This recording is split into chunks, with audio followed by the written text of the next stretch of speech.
কান্দিস গো, খবর নিবে না, তার বাপের খবর নিবে না। মার চোখে পানি, বাবার চোখে পানি। রাধি প্রশ্ন করে, হুজুর গো, মা বাবার হক কেমন বাবা আদায় করতে হবে? নবী জবাব দিলেন, ও মা নারুকা ওয়া জান্নাতুকা, তোমার মা বাপ তোমার ব্যস্ত, তোমার মা বাপ তোমার জাহান্নাম। মা বাপকে যদি খুশি করতে পারবো, জান্নাত কপালে লেখানো। মা বাপের চোখে যদি পানি পাওয়া না অন্তরে দিয়ে কষ্ট দেও গো, কপালে লিখলাও তুমি জাহান্নামী। মা বাবা সামনে দাঁড়ায়া নরম নরম কথা কও, গরম গরম নয়, আর নরম না গরম গরম। মা বাবার কিনারে দাঁড়িয়ে নরম নরম কইবেন না, গরম গরম। আয় মক্কা শরীফ, বাইতুল্লাহ, কাবা ঘরের কিনারে হযরতে ইসমাঈল আলাইহিস সালাম তাকে নূলি বিয়ে করলেন। প্রথম স্ত্রী মেধা খুব করা চিঠি লিখছে বাবার কাছে, বাবা গো, তোমার ইসমাঈল বিয়ে করছে গো, পুত্রবধূ দেখে যাও। ইব্রাহিম আলাইহিস সালাম পুত্রবধূ দেখার লেগে মক্কা আসতেন। ইসমাঈল আলাইহিস সালাম বাড়িতে নাই। মারির কিনারে দাঁড়িয়ে ডাক দিছি, ইসমাঈল রে, ও আমার ইসমাঈল। বেতর থেকে জবাব দিল, কে? এ ইসমাঈল তালাশ করো। ইসমাঈল কোথায়? জানি না। কবে আসবে? জানি না। ইসমাঈল আলাইহিস সালাম বলে, শোনো, আমি বহু দূর থেকে গো একটা বৃদ্ধ লোক আসছিলাম। ইসমাঈল আসতে কইও আমি আবার আসবো গো। আজকে কইও ঘরের চৌকাঠ ভালো লাগে বদলাইতে কইও। জানি না কোত্থেকে একটা বৃদ্ধ লোক আসছিল। সব কথা বুঝেছি গো, তার একটা কথা বুঝি নাই। কোন কথা বুঝে নাই? ঘরের চৌকাঠ আমি দেখি ভালো গো। যাবার সময় বলে দেন চৌকাঠ ভালো না বদলাইতে কইছে। ইব্রাহিম ইসমাঈল কান্দে গো, ইসমাঈল। লোকটাকে বসতে কর নাই, না যত্ন কর নাই গো, না আদর কর নাই গো, না খাইতে দাও নেই গো, না দিদি গো, কি করি গো এটা রাব্বাই গো রাহিমে কালি। আমার বাবার অন্তরে দুঃখ দিছ গো, আমার বাবার কষ্ট দিছ গো। চৌকাঠ নয় গো, আমার বাবা বলছে তোরে তালাক দিতা। আবেদা খালে সাজাহেদা মোমেনা প্রমাণ খাবার চেয়ে রাখতে বাবা গো, তোমার ইসমাঈল চৌকাঠ বদলাইছে। আসো গো বাবা, দেখে যাও, বলে যাও গো এবারের চৌকাঠ ভালো কি মন্দ। ইব্রাহিম আবার রওনা হলেন মক্কার দিকে। খুদার কুদরত বোঝা দেয় না গো, ওই দিন ওই ইসমাঈল বাড়িতে নাম তাবলীগের কাজে বাইরে চলে গেছে। ইব্রাহিম বাড়ির কিনারে দাঁড়িয়ে ডাক দিছে, ইসমাঈল রে। ভেতর থেকে জবাব দিত, আবার স্বামী তালাশ করেন কে? কি নাম গো? কোথা আপনার ঘর, কোথা আপনার বাড়ি? বেগম না কেমন দে বলে, তোমরা কেমন আছো? বড় সুখের সংসার গো, আমার বড় শান্তি সংসার। ইসমাঈল কোথায়? বাইরে তাবলীগের কাজে চলে গেছেন। কবে আসবে গো? কিছুদিনের ভিতরে ফিরে আসবে। ঠিক আছে, আমি যাই গো মা, আমি বহু দূর থেকে একটা বৃদ্ধর আকাশ নামি আবার আসবো। আমি প্রচুর মতো জবাব দে, তুমি কত নিষ্ঠুর গো, তুমি কত নিদয়া গো। আমার পরিচয় নি না, কিন্তু তোমার পরিচয় দিলা গা। তেমন পুত্রবধূ যাই সমস্ত পুত্রবধূগুলো শ্বশুর আর শাশুড়ির খেদমত করে, এরা যদি শাশুড়ি হবে ওই দিই পুত্রবধূর খেদমত তারাও পাবে, পাবে না? যে সমস্ত বধূগুলো, যে সমস্ত বউরা শাশুড়ির খেদমত করে না, এরা পরে যেদিন শাশুড়ি হবে তার পুত্রবধূ তার খেদমত করবে না। একটা মিথ্যা জোরে কর। অনেক সময় বলে তাকি বক্তৃতা শাশুড়ি আর পুত্রবধূ নদীর ঘাটে গোসল করতে যান। শাশুড়ি কইব পেট ডোমাইগা দাও, সরি পিঠ মারতে যায় পুত্রবধূ হাতে, কালে পা ওঠে পা। শাশুড়ি বলে মাগো, ও মা মাগো, আমি আমার পিঠ মারতেই কই, তোমাকে দেখছি তুমি লাফাও বামা। পুত্রবধূ বলে আম্মা গো, আমি হাতে আপনার পিঠ মারতে চাই, কেন জানি পা উঠে গো, আমি জানি না। আসলে চোখের পানি ছেড়ে দিছে বাবা গো, তোমার পা দুইটা আমার পিঠে লাগাই দাও, কারণ আমি আমার শাশুড়ির লাথি মারছিলাম। মনে হলে ভাবে পুত্রবধূ এবার আমার ঠিক মিলেছে। আল্লাহর কালি জবাব দেয়, মা গো ও মা, আমি এত দূর দেখার জন্য কত পেরেশান আমি। ও আব্বা, তোমার কত প্রশংসা গো স্বামীর মুখে শুনি, ধরো গো আমি যাইতে দিব না, দিব না। কেমন পুত্রবধূ করে না গো মা, মা গো আমি আবার আসবো গো মা, আবার আসবো। পুত্রবধূ বলে ঠিক আছে, যদি আপনি আবার ঘরের ভিতরে না ঢুকেন গো, না বসেন, একটা আবেদন আবার পুরা করবেন কিনা। বলে কি গো মা, একটা পাথর এনে দে, ওই পাথরের পরে আপনি দাঁড়া, জমজম কিনারে রয়েছে, আমি জমজম দিয়ে গো তোমার পাও দিতে ধৌত করে তেরি, তোমার পা দিতে গো ও আবার আব্বা আমি দিয়ে দে, পা দিতে বিলে গেলে গো আমার মাথার ক্যাশ দিয়ে গো, মাথার চুল দিয়ে তোমার পা দুইটা মুইসা দে। আমার করে বলে মা গো তাড়াতাড়ি করো গো মা, পাথর এলে দিলে আল্লাহ কানি পাথরে দাঁড়ার। খুদার কুদরত বুঝা যায় না, তারানের সাথে সাথে পাথরে আল্লাহর খলিলের পায়ের দাগ লেগে যায়, যেটাকে মকাম ইব্রাহিম বলায়। কাবা গলির কিনারা দরজা থেকে 8-10 হাত পূর্ব দিকে আয়নার প্যাকেট করে, গ্লাসের প্যাকেট করে সৌদি গভর্নমেন্ট পাথরটাকে রেখে দিয়েছে। অমিয়া ওই গ্লাসের কিনারে প্যাকেটের কিনারে দাঁড়াইয়া পরিষ্কার দেখেছি, পায়ের তাঁতিটাই এখন পরিষ্কার দেখা যায়। মাথার কের দিয়ে মুছে দিলে, আল্লাহ কলি উটের পৃষ্ঠের চড়ে রাহানে হলে যাওয়ার সময় বলে গেলে মা গো, ওই মা ইসমাইল আপনি কইল এবারে ঘরের চৌকাট ওর ভালো গো মা, দিগনে দিয়ে টানা বদলাম। আব্বা সব কথা বুঝছি গো বাবা, এই কথা তো বুঝলাম না, এবারে মা গো তোমার বুঝতে হয় না, তোমার স্বামী ভালো বুঝে। আর ঘরেই চলে গেলে গো, ইসমাইল আসলেন, তিনি সামনে দৌড়ে গিয়া কয় আব্বা যারা আসতে কোথায় গো, কোন বাড়ি করলার বাবা, বাবা গো আমার বাবা, বেগুন কর বাবা নাই গো, বাবা নাই, ধরে রাখতে পারবি আমার বাবাকে। ইসমাইল ভাবছেন আগের অবস্থা বুঝি পুনরায় হয়ে গেল। বেগুন বলে তাই তো রাখো, দেখা যাও গো বাবার পায়ের দাগ দেখা যায়, পাথরে মেঘু গো এর তাবের বাবার দাম সবার বাবার পায়ের দাগ গো, বরাদরে ইসমাই রে, বরাদরে ইসমাই বসে। এবারে দরিয়াতে তুই শাক সবচেয়ে বেশি আদরের জিনিসটা আমার রাস্তায় কোরবানি দাও, বিনা দাবি ইসমাইল কোরবানি হবে রে। এবারে চাকুয়া তিনি যখন গলার পরে ছুরি আঘাত, ইসমাইল দেখে মানে বাবা গো এমনির জড়িয়ে তুমি আমি আল্লাহ দাঁড়াই কেউ নাই, বিদায় নাকি আমার 3টি আবেদন গো, বাবা আমার হাত পাগুলি বেঁধে দাও।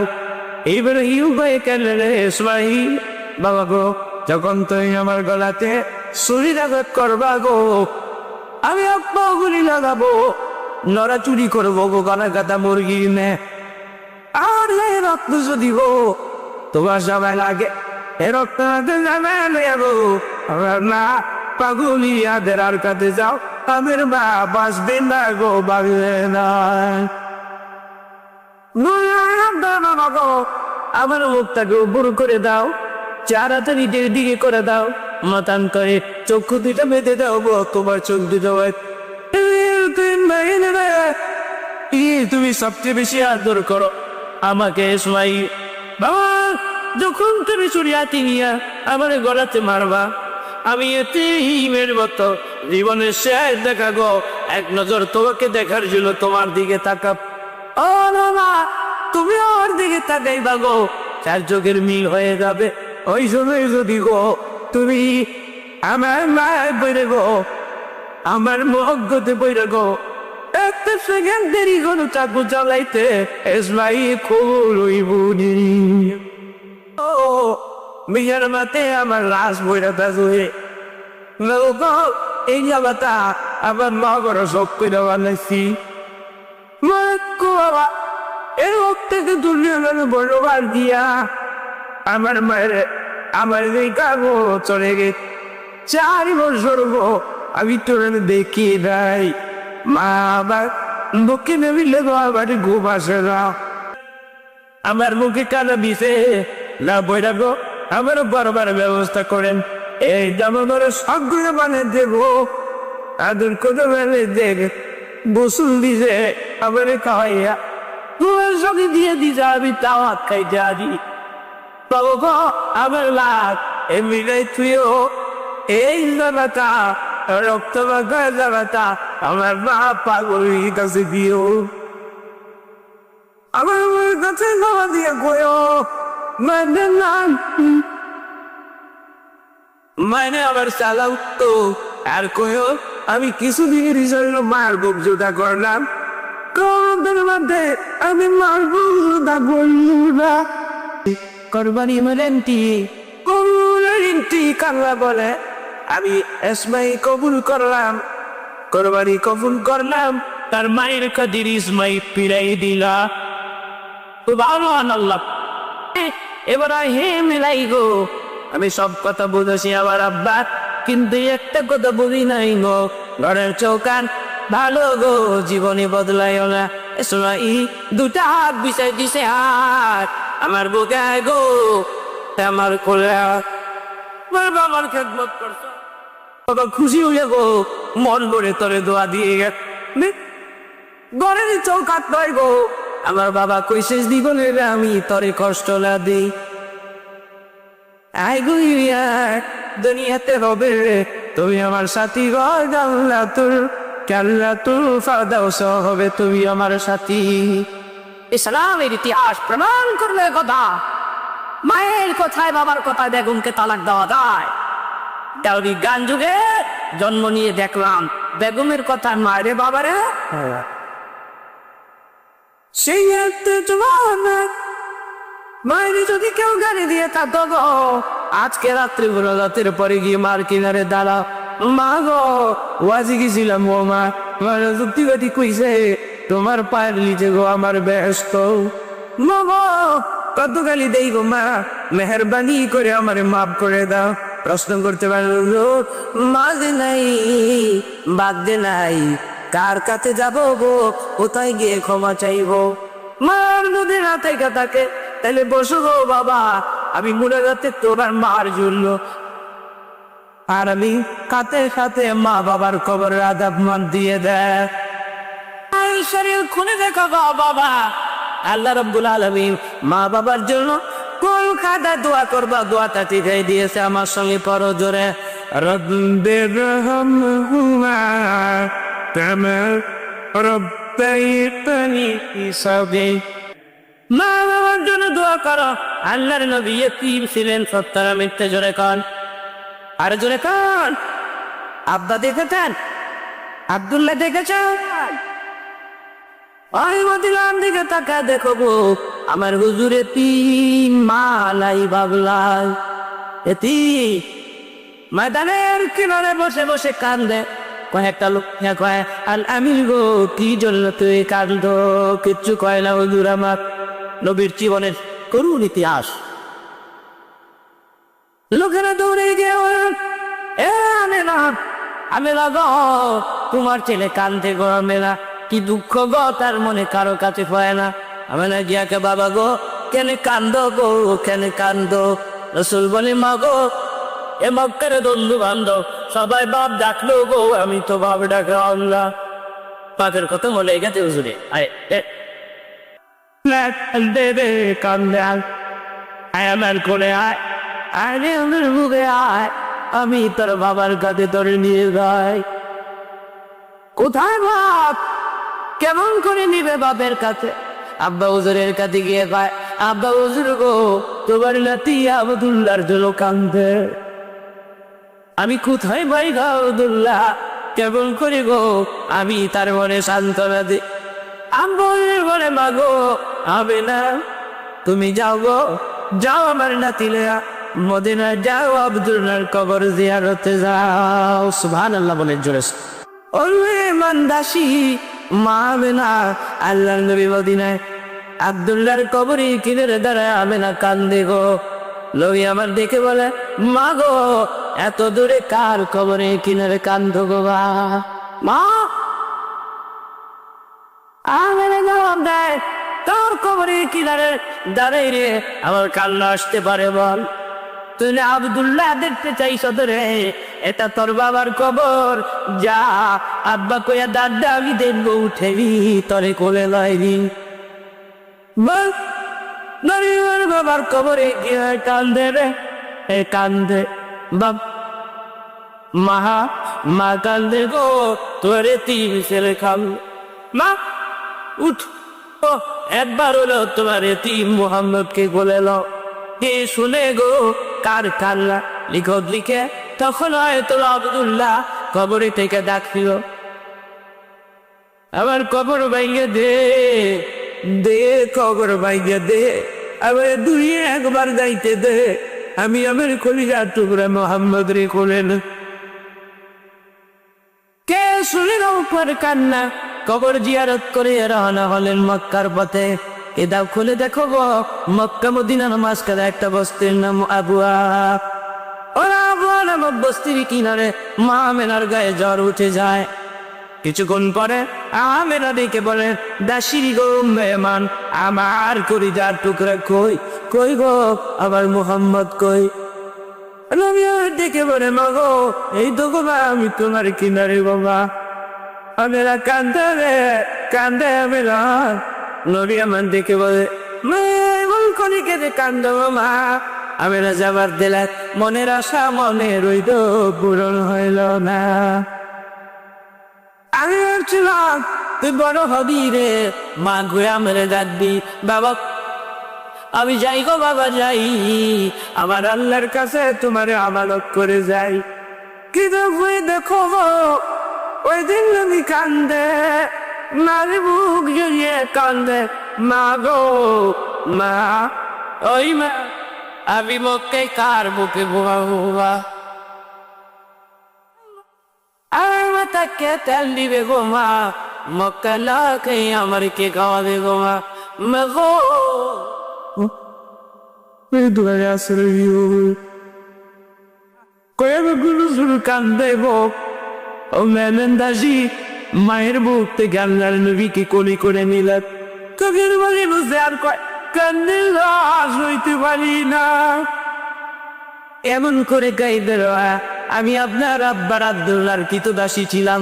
আপনার আব্বা তাপতে গো আমারে আজাদ করে দিছিলেন, কিন্তু আমি আপনার মা খাতিরে এবারই যারে যাই নাই বাড়ি যাইবা যাইলা আজকে আমি আপনাদের কাতি আমি কি জানতাম গো আমেনা মক্কা মদিনার মাঝখানে একদিন করে গো ইউ বিদায় দিবেন।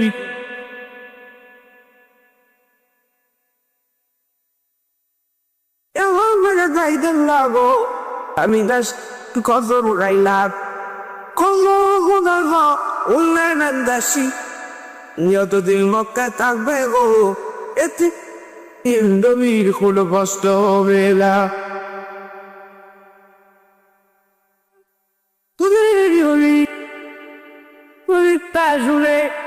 যারা তোকে পানি রাখতে পারলা না, যাদের গাল বেবে গো ছড়ার মতো 2 ফোঁটা পানি ঝরে পড়ে গেল।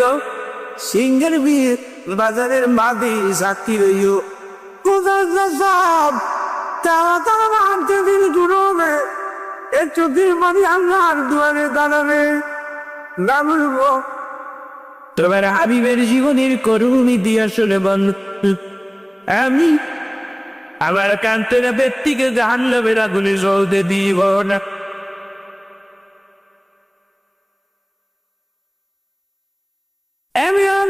আল্লাহর কাছে সবচেয়ে প্রিয় হলো বন্দার 2 ফোঁটা চোখের পানি। আল্লাহ কয় বান্দা, আমি যখন দেখি তুই কান্দস রে বললা,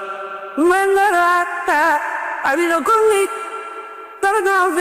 পানি বলি জোরার মতো জোরে পড়ে বললা, আমি সইতে পারি রে বন্ধা, আমার নামতি দইয়াতে দোষ মানে রে বক্তা, আমি সইতে পারি না রে বক্তা, ওর সাথে সাথে তোর জীবনের সবগুলা মাও করে দে।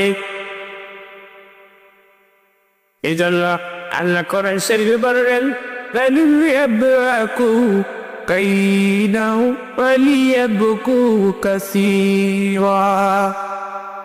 বেশি করে কান্দ গো, কাল্লা তাসা গই গুনা মা কয়।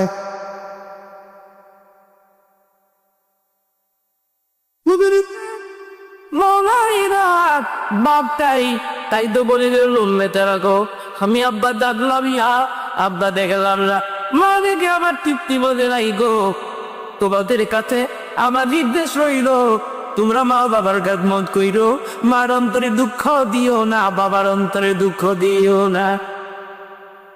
সুবহানাল্লাহ।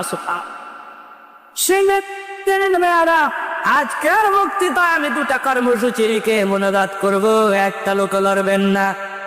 মোনাজাতে তোমার মা বাবার জন্য দোয়া করা হবে, তোমার ব্যবসার জন্য দোয়া করা হবে, তোমার জন্য দোয়া করা হবে। 2টা কর্মসূচি দিলাম। প্রথম কর্মসূচি নামাজ, মসজিদে আজান হলে আসো গো, 5 ওয়াক্ত নামাজ পড়া। আর একটা কর্মসূচি আমি দিলাম, সেটা হলো মা বাবার খেদমত করো গো, আর পাগলামি করো না, এখনো সময় আছে।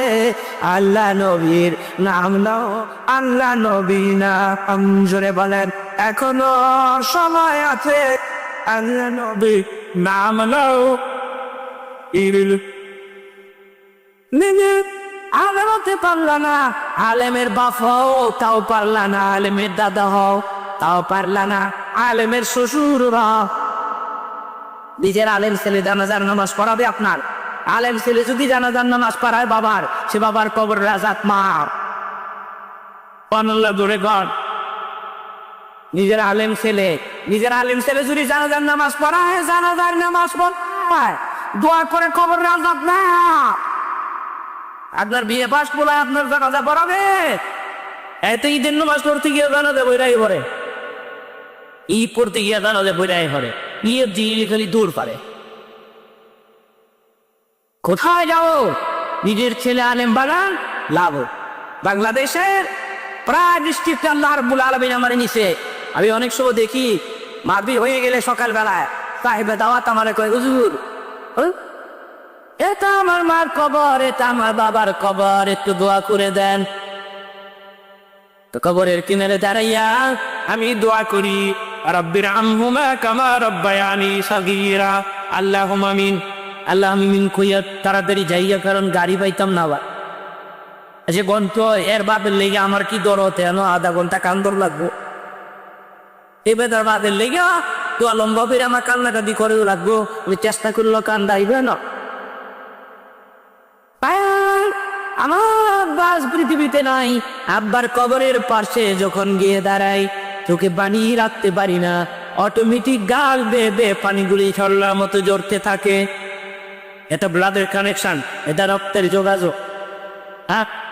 হাওলাটা লাগলে লাগতে পারে, এলে পরিষ্কার হয়ে যাইতে হবে। নিজের চুলকানি নিজে চুলকাও, নিজের খাও জানি নিজে খাও যাও। যেখানে খাও জানি সেখানে হাত যাবে, যেখানে চুলকানি সেখানে হাত যাবে। আরেকজনে আওলাদ করে আনছে কার্যাইতে, কার্যানি দোষে গাঢ় হ্যাঁ আতায় কুমড়ো। ঈদের ছেলেকে আলেম বলে যাও, এটা ব্লাডের কানেকশন, এটা রক্তের যোগাযোগ বাবা। দোয়া করার সঙ্গে সঙ্গে আপনার কবরে আঘাত মামুদা। একটা মাদ্রাসা এখানে বানান, একটা মাদ্রাসা কায়েম করেন, মাদ্রাসা খুললে ভালো হয়। পরে খুশি হলাম, এলাকাতে বড় জমিদার আছে, জমিনের মালিকও আছে, এদের নিয়ে একটু জায়গা লইয়া মাদ্রাসা করেন। একটা মাদ্রাসা আল্লাহ কিয়ামত পর্যন্ত সিঙ্গার বিল বাজারের পাশে কবুল করুক, ধরে বলেন আমি। তো মাদ্রাসা করেন, ছেলে পেলেদের আলেম মান, আলেমের বাপ কিয়ামতের মাঝে জাহান্নামে যাইতে পারে না, জোরে বলেন আলহামদুলিল্লাহ। আল্লাহ বলবে মাওলানা জান্নাতে যাও, মাওলানা বলবে আমার বাবাই কই, তোমার যাওয়া তুমি যাও, মায় কই, তোমার যাওয়া তুমি যাও, দাদাই কই, তোমার যাওয়া তুমি যাও, দাদি কোথায়, তোর যাওয়া তুই যা দে মাওলানা। আমার নানাই কই, আমার নানি কই। মাওলানারে কি মনে করছেন, এটা সোজা মোজা ব্যাপার? এক একটা আলেমের পাওয়ার কি, মায় কই, বাবাই কই, দাদাই কই না। আল্লাহ আল্লাহ বলবেন আমিও ব্যস্ত যাইতে কই, হ্যাঁ খালি সংখ্যা বাড়াইতেছে ব্যাপার। হাদিস শরীফে আল্লাহর হাবিব ইরশাদ করেন, এক একটা আলেম কিয়ামতের মাঠে তার খানদান থেকে বিনা হিসাবে 10টা লোক, বিনা হিসাবে 10টা লোক নিয়ে জান্নাতে ঢুকে পড়বে।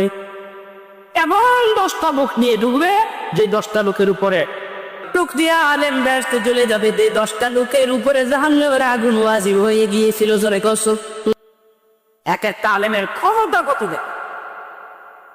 আলেমের চেহারার দিকে তাকায় থাকলে সগীরা গুনাহ মাফ হয়ে যায়। সুবহানাল্লাহ কন্যাকে চেয়ারম্যানের চেহারার দিকে তাকায় থাকলে সগীরা গুনাহ মাফ হয়ে যায়। চেয়ারম্যান সাহেব রাগ হইন না, বা আমারে দোষী গেলে যা রাগ হইন না, রাগের কথা কইয়া প্রশ্ন করতে পারে, হুজুর আলেমের চেহারার এত মূল্য কেন? মূল্য এর জন্য বেশি 30 পারা কোরআনের এলেম টানছি না।